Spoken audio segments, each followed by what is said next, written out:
mbashimiye ko mutwumva. Muri twe nta wakwihandagaza ngo avuge ko adashyira amarangamutima mu gukoresha amafaranga ye. Twese uko twakabaye amarangamutima dutwara amafaranga wenda mu ngano itandukanye, ariko mu mafaranga yacu twese harimo agenda kubera amarangamutima. Niyo mpamvu mu mafaranga duteganya habamo ayo gutwerera, ayo kugura impano yo kuzaha umuvandimwe mu bukwe bwe, ayo kugurira agacupa inshuti n'abavandimwe. Utekereza ko aya mafaranga yose uramutse utayatanze hari icyakwiyongera ku butunzi bwawe? Ndabasuhuje, nitwa Ismael Mwanafunzi. Tugiye kongera kuvuga ku mafaranga. Hari igitabo cya Morgan Housel twigeze kuganiraho cyitwa The Psychology of Money. N'ubu tugiye kongera kukivugaho. Iki ntabwo ari igitabo kivuga ku ishoramari ndetse no kuba umukire, ahubwo ni igitabo kigaragaza ko kugira ngo ube umukire icyo ukeneye cyane atari ukuba umuhanga mu icungamutungo cyangwa se mu by'ubukungu, ahubwo icyo ukeneye cyane ni ukumenya kugenzura amarangamutima yawe. Ni igitabo Morgan Housel avugamo ko kugumana amafaranga wabonye ntagucike ari byo bigoye cyane kurusha kuyakorera, kubera ko iyo uyafite uhora ushyugunga kuyasohora rimwe na rimwe mu buryo budakwiye. Izo mbaraga zigusunikira mu kuyasohora rero nizo marangamutima.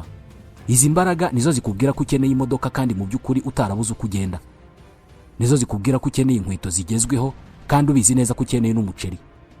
Nizo zigusunikira kugura inzoga ngo wishimishe wowe n'inshuti zawe mu ijoro rimwe kandi ubizi neza ko igihe cyo kwishyura inzu cyegereje, cyangwa se abana bagiye gusubira ku ishuri kandi nta yandi mafaranga ufite.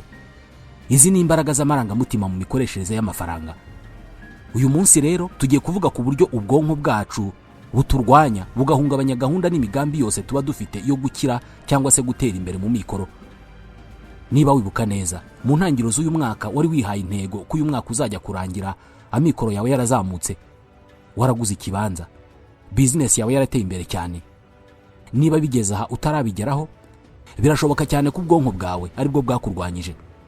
Amategeko ntabwo ari yakora abantu nibo bakora amategeko. Ushobora kuba usobanukiwe cyane amategeko yose y'ishoramari, ushobora gusoma buri mayeri yose batwigisha yo gukira, ariko igihe cyose udasobanukiwe amarangamutima yawe kubirebana n'amafaranga uzahora mu makosa ahora yisubiramo. Ni amagambo ya Morgan Housel muri Psychology of Money. Amafaranga ntabwo azanwa n'ubuhanga no gushyira mu gaciro gusa. Ikintu kinini kiyazana gishingiye ku mitekerereze n'amarangamutima. Tugiye kuvuga ku mitego ibitekerezo n'amarangamutima byacu bidutega bikangiza ubukungu bwacu. Ariyo mpamvu umuntu 1% mu batuye isi atunze hejuru ya 40% by'ubutunzi bwose bw'isi. Abasigaye twese 99% dusaranganya ibisigaye. Abantu bagize 1% ni ukuvuga ba Elon Musk, Mark Zuckerberg na Aliko Dangote ntabwo batekereza nkatwe mu birebana n'amafaranga. Niyo mpamvu bari hariya, nawe ukaba wibereye aho ngaho. Reka tubivugeho.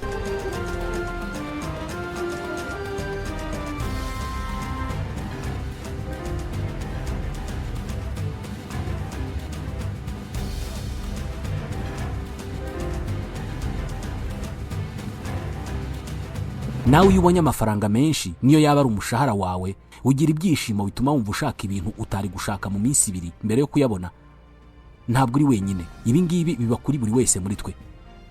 Uri umuhanga, warize, wasomye ibitabo kandi ufite imyaka myinshi y'ubukure ku buryo wabonye byinshi. Ukorera amafaranga kuva mu myaka 10 ishize, ariko birasa naho hari ikintu gihora kigukurura kikujyana inyuma kigatuma amafaranga yawe utayatindana cyangwa se ngo niyongere. Impamvu ibi bikubaho kandi uri umuntu w'umuhanga ni uko ubuhanga butabuza umuntu kubogama cyangwa se kuganzwa n'amarangamutima. Amarangamutima yawe yo gukoresha amafaranga wumva ari mu ubwenge kandi afite ishingiro kubera ko ari ayawe nyine. Morgan Housel avuga ko uyu nguyu ari wo mutego wa mbere abantu b'abahanga n'abanyabwenge bagwamo. Umutego wa mbere ubwonko bwacu budutega bigatuma ubutunzi bwacu butiyongera. Gutekereza ko amahitamo yawe arimo gushyira mu gaciro kandi ko ari ngombwa. Umuntu ejo wari ufite 200,000 akaba yarayanywereyemo 150, uramutse umubajije icyabimuteye yakubwira ko byari ngombwa, akaguha n'ibisobanuro byumvikana n'ingingo zifatika. Yahungukiye inshuti, yishimanye n'izo nshuti ze kandi yungutse ubumenyi n'amakuru atari kugira iyo aguma mu rugo akiryamira. Ngiyi impamvu abantu babiri babona amahirwe amwe yo gushora imari mu kintu runaka, ariko bagakora amahitamo atandukanye. Buri wese amarangamutima ye abwira ubwenge bwe ko amahitamo agiye gukora ariyo meza. Nzi abantu ahora bitsa amafaranga yo kugura imitungo y'abantu bafite ibibazo cyangwa se amarangamutima yabo yabaye menshi akabasunikira kugurisha ibyabo. wowe utekereza ko umuntu ugurisha inzu ngo yigurire imodoka ngo afite ubwenge buke, ariko uzaganire nawe aguha ingingo ashingiraho. Yaba ugura cyangwa se ugurisha, nta n'umwe muri bo uri mu buyobe, ahubwo barimo gukina imikino itandukanye. Nk'uko Morgan Housel abivuga, abantu bakoresha amafaranga ibintu by'ubusazi, ariko nta n'umwe muri bo w'umusazi. Buri wese muri twe afite inkuru igena uburyo abona cyangwa se uburyo afata amafaranga. Umucuruzi wahombye ibyo yari afite byose mu gihe cya COVID-19 ashobora kutazongera gushora imari, ndetse ntashaka no kongera kwitwa umucuruzi ukundi. Ni kimwe n'uko umuntu waranguye udupfukamunwa na hand sanitizer COVID igitangira bikarangira bimubereye business, uyu nguyu ashobora kuba yarahise agira umuco wo gushora amafaranga mu bintu abandi bantu bose batinya. Ni kimwe n'umuntu winjiye muri ibi bintu byo kugura no kugurisha amafaranga y'ikoranabuhanga, yayandi bita cryptomone, akaba yarabyinjiyemo mu 2017. Uyu ashobora kuba yizera ko gutakaza agaciro no kwiyongera kwako by'ifaranga ari ibintu bisanzwe. Ni isi imwe ariko mu bihe bitandukanye. Uzasoma ibitabo unumva amakuru ku ihanuka ry'ubukungu ryo mu 2008. Ibi rwose uzabisobanukirwa neza akantu ku kandi, mumenye uburyo twisanze muri biriya bibazo, ariko ntabwo uzigera wumva ububabare bw'ibikomere ku marangamutima y'ababaye muri biriya bihe. Uyu munsi bakaba bashya ubwoba buri uko bumvise ngo imigabane ku isoko yatangiye kumanuka. Ni kimwe n'uko niba uri impuguke mu by'ubukungu uzamenya ingaruka COVID-19 yagize ku bukungu bw'igihugu. Uzasobanurira abantu ukoresheje imibare uburyo ibyo twinjizaga byagabanutse, uburyo twahagaritse kohereza ibicuruzwa ku isoko ryo mu mahanga, ariko ntabwo uzigera wiyumva nk'umuntu wahatakarije akazi kugera n'ubu akaba atarongera kubona kandi. Uyu iyo yumvise ijambo icyorezo mu makuru ashya ubwoba. Ngiyi impamvu abantu babiri batandukanye bashobora gufata imyanzuro itandukanye ku kintu kimwe gishobora kwinjiza amafaranga, kandi bose bakaba bari mu kuri. Umva inama Morgan Housel atanga kuri ibi. Tekereza kuri iki kintu. Amateka ufitanye n'amafaranga ni akantu gato cyane katanagaragara ugereranije n'ibintu birimo kuba ku isi kano kanya. Ni nko kuba uri mu kibalo gifunze hose, ariko cyaremwe n'amateka yawe, ariko icyo kibalo ukacyemerera ko kigena 100% uko ubona isi. Nyamara hirya gato yacyo hari andi makuru menshi y'ubukungu, hari andi mahirwe menshi utigeze umenya. Umutego wa kabiri dutegwa n'ubwonko bwacu bikatubuza gutera imbere. Utekereza ko ibintu byose birebana n'amafaranga yawe ubigenzura cyangwa se kubifiteho amakuru ahagije. Kubera iki hari abantu bakira kandi badakoresheje ingufu nyinshi mu gihe abandi benshi bakora uko bashoboye kose ariko ntibazamuke? Dukunda kuvuga ko insinzi cyangwa se inyungu ikorerwa hanyuma igihombo kigaturuka ku makosa cyangwa se umuntu akaba yarakikururiye. Gusa amafaranga ntabwo ari uko akora. Nk'uko Morgan Housel yabyanditse, nta kintu cyiza cyane cyangwa se kibi cyane nk'uko kigaragara.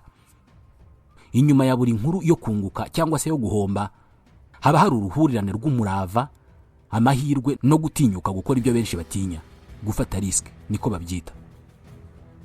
Inshuro nyinshi twibagirwa ububasha bw'ibi bintu bitatu: umurava, amahirwe no gutinyuka. Ufashe nk'urugero rwa Bill Gates, ntabwo kuba umuhanga ari byo byamukijije, ahubwo kumenya gutera imibare akareba aho ibintu byerekeza, kugira ikinyabupfura no kugira amayeri nibyo byamukijije. Icyo benshi twibagirwa cyangwa se tudatekerezaho nuko mu ntangiriro z'imyaka y'1970 Gates yagize umugisha wo kujya kwiga muri rimwe mu mashuri make cyane muri Amerika yose ryari rifite mudasobwa. Ni mu gihe mudasobwa yari imboneka rimwe, ihenze, kandi nta hantu henshi wapfaga kuyibona. Ayo mahirwe mato cyane yabonye yayakoresheje neza, yiga ibirebana na mudasobwa byose mbere yuko abantu benshi kuri iyi si banumva ijambo ordinateur ku nshuro yabo ya mbere. Yagize amahirwe ashobora kuboneka rimwe mu nshuro miliyoni. Yize mudasobwa birangira ashinze ikigo gikora gahunda za mudasobwa na mudasobwa ubwazo, Microsoft, birangira abaye umukire wa mbere ku isi. Gates umugereranije n'inshuti ye magara bakuranye, Kent Evans, wita wumva inkuru itandukanye yanakuriza. Uyu nawe yari umuhanga nka Bill Gates. Nawe yakundaga mudasobwa cyane kandi akayumva bitarabaho. Nyamara yapfuye afite imyaka 17 ataranarangiza amashuri yisumbuye, azira impanuka ubwo yari arimo kurira umusozi. Ibi bya siporo, ibi byo ni ibyago bimwe muri miliyoni. Abana babiri b'intiti bahuye n'ibintu bibiri binyuranye mu buzima, kandi bose ntabwo ari bo babigize mu ruhare mu ntangiriro. Iyi niyo ngingo Morgan Housel avugaho. Ushobora gukora ibintu byose neza ariko ugatsindwa. Ni kimwe nuko ushobora gukora ibintu nabi ariko ugatsinda cyangwa se ukunguka. Ni ukuri kudashimishije ariko niko dufite. Ngiyi impamvu kwicisha bugufi bifite agaciro. wikwikomanga mu gatuza ngo uvuge ko byose ari wowe biturukaho mu gihe byagenze neza. Ikindi kandi wikwishinja wenyine mu gihe byanze. Ikindi ntucire abandi imanza mu buryo bwihuse mu gihe utazi amakuru yose. Ibi binasobanuye ko ari ngombwa cyane kwitonda mbere yo gusingiza abantu cyangwa se kubavuga ibigwi uvuga ko ari ibitangaza. Ni na ngombwa kandi kwitonda mbere yo guhitamo umuntu wo gukopera. Uko ubukire buba ari bwinshi niko buba bwarabonetse mu nzira wowe utanyuramo ngo bikunde. Birashoboka ko icyabagize abakire cyaturutse ku mahirwe cyangwa se gutinyuka gukora ibyo wowe utashobora. Umutego wa gatatu utuzitira mu by'ubukungu: twizera inkuru aho kwizera ukuri kw'ibintu. Benshi dushobora kwizera inkuru y'umuntu ukora imigati watomboye miliyoni 200 z'amadolari mu mikino y'amahirwe, betting. Ucyumviye inkuru uhita wumva kugura itike yo gutega cyangwa se guhita usheta, uhita wumva ko ari igitekerezo cy'abahanga. Niyo mpamvu kompanyi zikora ibyo gutega zikunda kwamamaza inkuru z'abatomboye. Iyo wumvise uwariye amafaranga cyangwa se watsindiye amafaranga ubyitaho cyane, bikakuzura umutwe nawe ukumva ushaka gusheta. Nyamara ntabwo utekereza ku bandi bantu 1,300,000 bashese bakaribwa, uwo nguwo akaba ari urya. Ibi nibyo byitwa kwizera inkuru kurusha kuri kw'ibintu. Inkuru y'umuntu washese ibiceri 200 akarya 3,000,000 ni inkuru iryoheye amatwi cyane. Rero turayizera. Buri wese muri twe ahita yumva ko ari ugiye gukurikiraho mu gutombora za 3,000,000. Gusa ntabwo ari uko bikora. Ikibazo nuko iyo ucyumva inkuru y'umuntu watsindiye 3,000,000 muri ako kanya ubwonko bwawe bukwereka 3,000,000 z'amafaranga, ntabwo bukwereka 3,000,000 z'abariwe. Icyo bukwereka ni imodoka nziza wahita ugura muri izo miliyoni. Ngiyi impamvu Morgan Housel avuga ko uko inkuru irushaho kuryoha niko biba byoroshye kuyikurikira buhumyi. Iyi nkuru iryoshye tuba dushaka kwiba ukuri, niyo mpamvu tuyizera. Abantu bagurisha ibyo gusheta cyangwa se gutega ku mikino ndetse n'abagurisha inkuru zo gukira vuba kandi abantu batavunitse bazi guhimbiza inkuru z'umukiro kurusha abandi bose babaho. Morgan Housel izi nkuru azita appealing fictions, inkuru ziryoshye kuzumva ariko zituyobya. Hari abantu bavuga ko kompanyi z'imikino y'amahirwe cyangwa se ibyo gutega cyangwa se betting arizo kompanyi zidasabwa igishoro mu gutangira. Igishoro ni abakiriya bazo, ni ababetinga.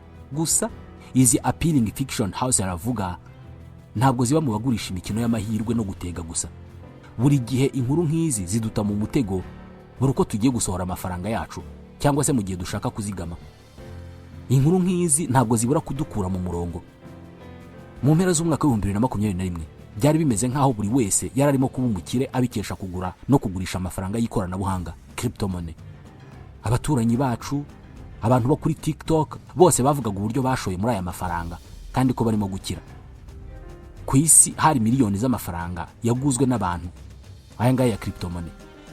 Amenshi muri aya mafaranga abayaguze ntacyo bayamazaga, kwari ukuyabika gusa ngo bazayagurisha nazamuka, niko bababwiye. Aba ari nabo benshi n'abayaguze nta ntego bafite. Izina ryayo gusa ndetse n'inkuru zariherekezaga zuko uyaguze ahita bumukire nibyo byasunikiraga abantu kuyagura.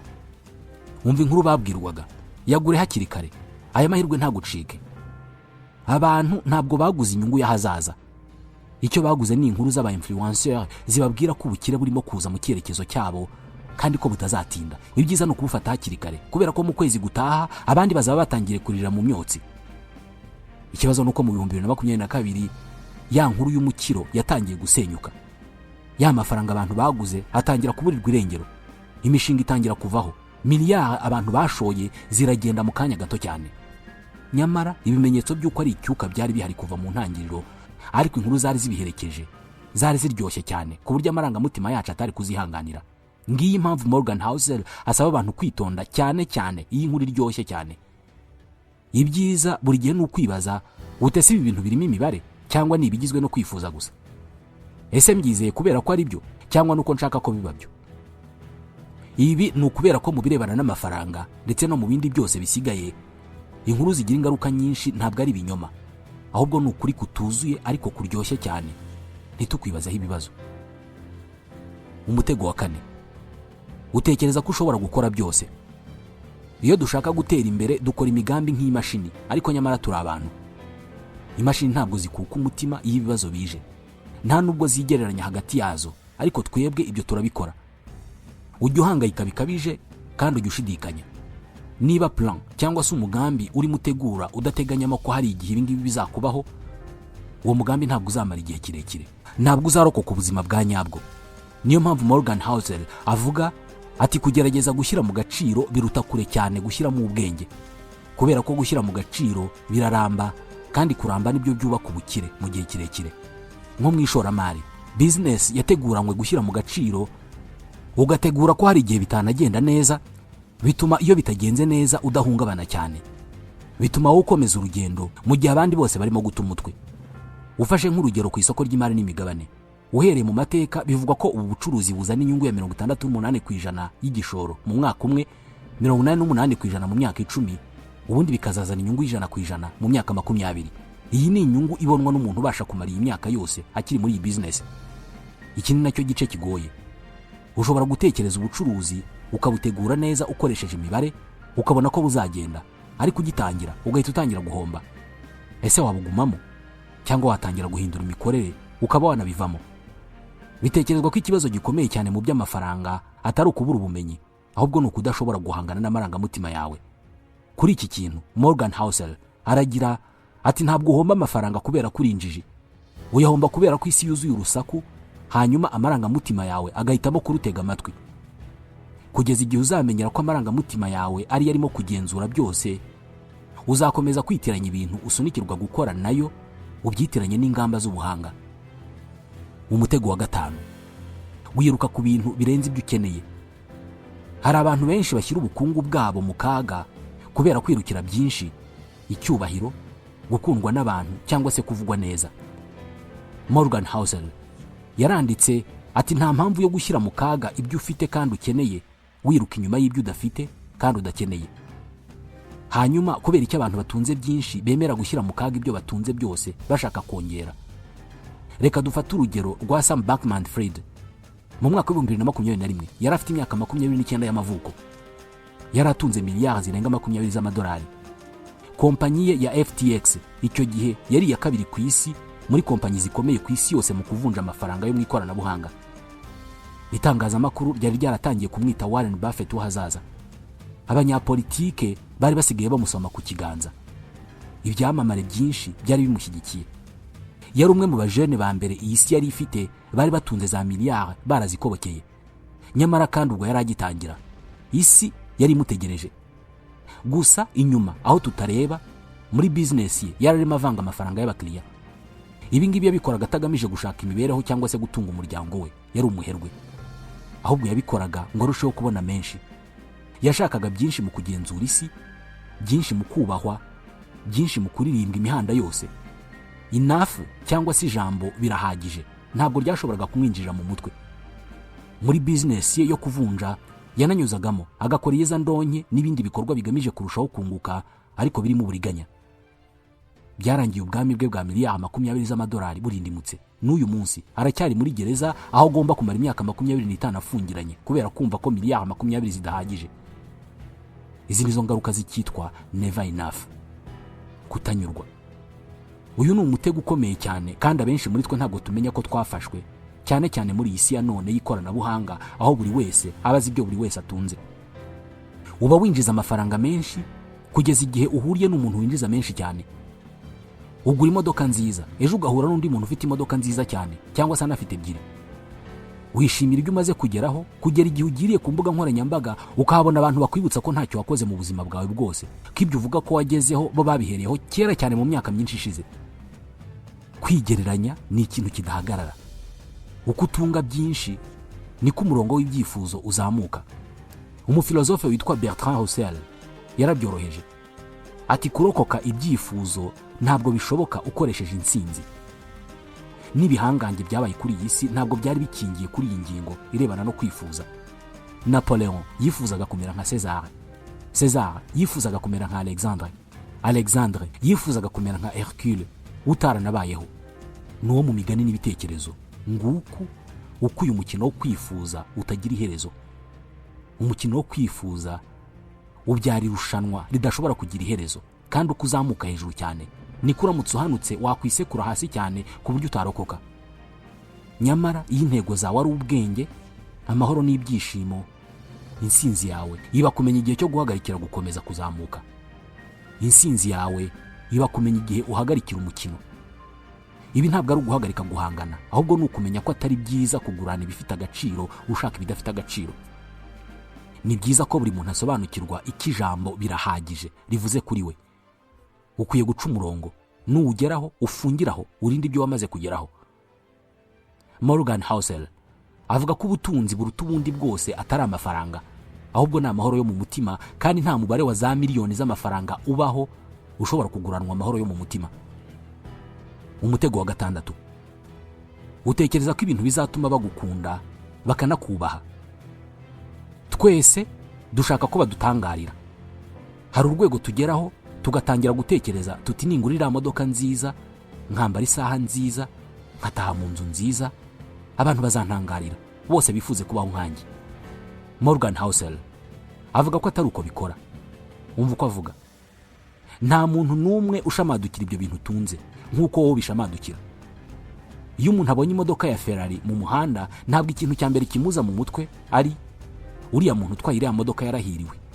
Ntabwo ari ibyo bimuza mu mutwe. Ikimuza mu mutwe bwa mbere ni wampiriye modoka nanjye. Muri make ntabwo batinda kukubura igitangaza, ahubwo icyo batindaho ni ukwifata bakitereka muri iyo modoka yawe.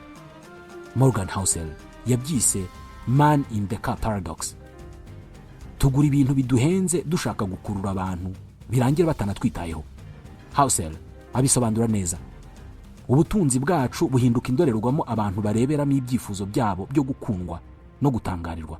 Mu yandi magambo, iyo ukize ntabwo abantu bakubona, ahubwo bibonera uwo bifuza kuba we mu bintu byawe. Ngiyi impamvu kugura ibintu bihenze ugamije kwitabwaho bikora gake. Niba ushaka ko abantu bakwitaho bakagukomera amashyi, amafaranga ni igikoresho gito cyane cyo kubigeraho. Niko Housel avuga. Avuga ko icyubahiro cya nyacyo kidaturuka mu byo utunze, ahubwo gituruka mu buryo ufata abantu. Kwiyoroshya, ubumuntu, impuhwe, ibi bikuzanira kwitabwaho kurusha ibindi bintu by'agaciro. Ntabwo bitaye ku byo utunze, ahubwo bitaye ku byo usangira nabo. Umutego wa 7: utekereza ko gusa nk'umukire bisobanuye kuba umukire. Inzira y'ubusamo yo gukena ni ukugerageza kugaragara nk'umukire. Imodoka ihenze, isaha y'igiciro, ibiruhuko mu birwa bya kure, ibi byose bigaragara nk'ubukire. Nk'uko Morgan Housel abivuga, gutanga amafaranga ugamije kugaragaza ko ufite amafaranga menshi niyo nzira nziza yo kugabanya ayo mafaranga. Twese tuvuga ko umuntu atunze dushingiye ku byo tumubonana, gusa ubutunzi bwa nyabwo ni ibitagaragara.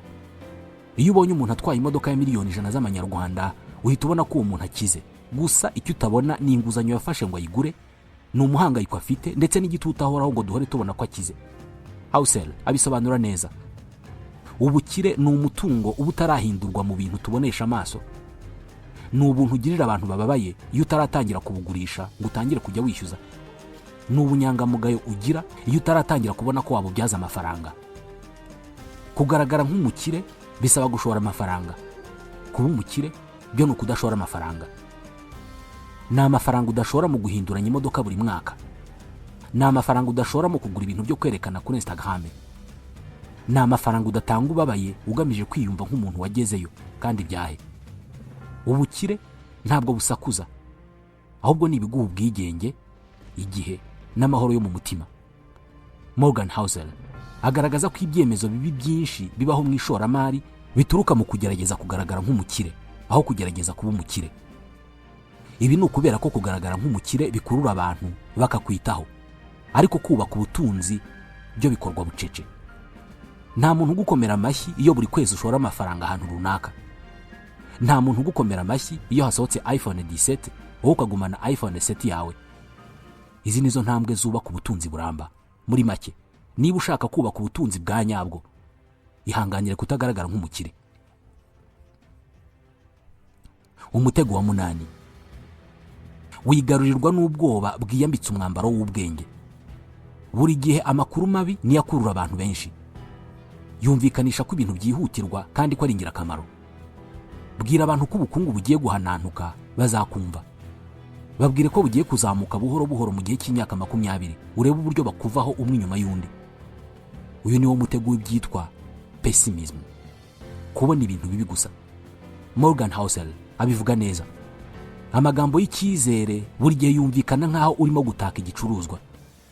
Amagambo atarimo icyizere yo yumvikana nk'aho umuntu runaka arimo kugerageza kugufasha. Impamvu nuko inkuru mbi zose ziba ari nshya, biba ari ibintu bibaye ako kanya cyangwa vuba, zivugwa mu ijwi riranguruye kandi zikaba zuzuye amarangamutima. Inkuru y'uko isoko runaka ryaguye ku ijanisha rya 40%, iyo nkuru iza ku mapaje abanza y'ibinyamakuru byose. Inyungu y'100% mu myaka 6 nta kinyamakuru kiyandikaho. Mu yandi magambo, gusubira inyuma biba ku muvuduko munini cyane kandi bigasakuza.